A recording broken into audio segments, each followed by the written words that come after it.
தமிழக வெற்றிக் கழக பொதுக்குழு கூட்டம் நடைபெறவிருந்த இடம் மாற்றப்பட்டதாக தகவல் வெளியாகியிருக்கிறது. அண்மை தகவலாக நாம் பார்த்துக் கொண்டிருக்கிறோம். இது குறித்தான விரிவான தகவல்களை எமது தலைமை செய்தியாளர் சிவா வழங்க கேட்கலாம். வணக்கம் சிவா, இந்த இடம் எதற்காக மாற்றப்படுகிறது? கூடுதல் விவரங்கள். திவ்யா, தமிழக வெற்றிக் கழகத்தினுடைய பொதுக்குழு கூட்டம் ஈசிஆர்ல நடைபெற இருந்ததாக ஏற்கனவே தகவல் வெளியானது. ஈசிஆர்ல இருக்கக்கூடிய ஒரு தனியார் கன்வென்ஷன் சென்டர்ல இந்த பொதுக்குழு கூட்டம் நடத்தப்படுவதற்கான ஏற்பாடுகள் எல்லாம் பார்வையிடப்பட்டிருந்தன ஏற்கனவே. ஆனால் இந்த முறை இந்த பொதுக்குழு ஏற்கனவே திட்டமிடப்பட்ட அந்த இடத்துல நடைபெறாது என்ற ஒரு தகவல் வெளியாகி இருக்கிறது. கூட்ட நெரிசல் காரணமாக வேறு இடத்தை தமிழக வெற்றிக் கழகத்தினுடைய தலைமை மாற்ற சொல்லி ஒரு உத்தரவு வழங்கி இருப்பதாகவே தகவல் வெளியாகி இருக்கிறது.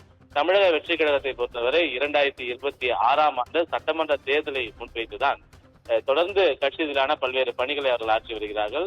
பல்வேறு மாநில ரீதியிலான ஒரு பொறுப்புகள், அது மட்டுமல்லாமல் மாவட்ட செயலாளர்கள், பூத் வாரியாக நிர்வாகிகள் நியமனம் செய்ய வேண்டும் என்ற போன்ற பல்வேறு அறிவுகள் எல்லாம் வழங்கப்பட்டிருக்கக்கூடிய நிலையில விஜய்க்காக, நடிகர் விஜய்க்கென ஒரு தனியாக ஒரு கூட்டம் இருக்கக்கூடிய ஒரு நிலையில தமிழக வெற்றிக் கழகத்தினுடைய நிர்வாகிகள் என ஒரு மறு கூட்டம் கிட்டத்தட்ட ஆயிரக்கணக்கானோர் ஒரே இடத்துல கூடக்கூடிய ஒரு வாய்ப்பு இருக்கிறது. அதன் காரணமாக ஏற்கனவே திட்டமிடப்பட்ட அந்த கன்வென்ஷன் சென்டர்ல இது பொதுக்குழு கூட்டம் நடத்தினால் அதற்கு போதுமான ஒரு இடவசதி இருக்காது.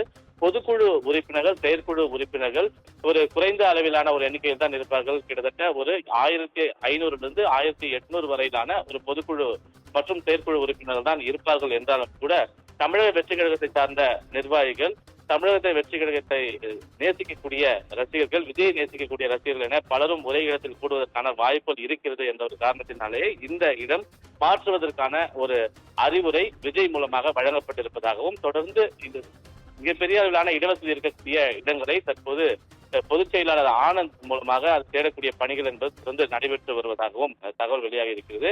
ஓரிரு நாட்களுக்குள் இடத்தை தேர்வு செய்ய வேண்டும் என்ற ஒரு அறிவுரையும் விஜய் மூலமாக வழங்கப்பட்டிருப்பதாக தற்போதைய தகவல் வெளியாகி இருக்கிறது. திவ்யா, விரிவான தகவல்களுக்கு நன்றி சிவா.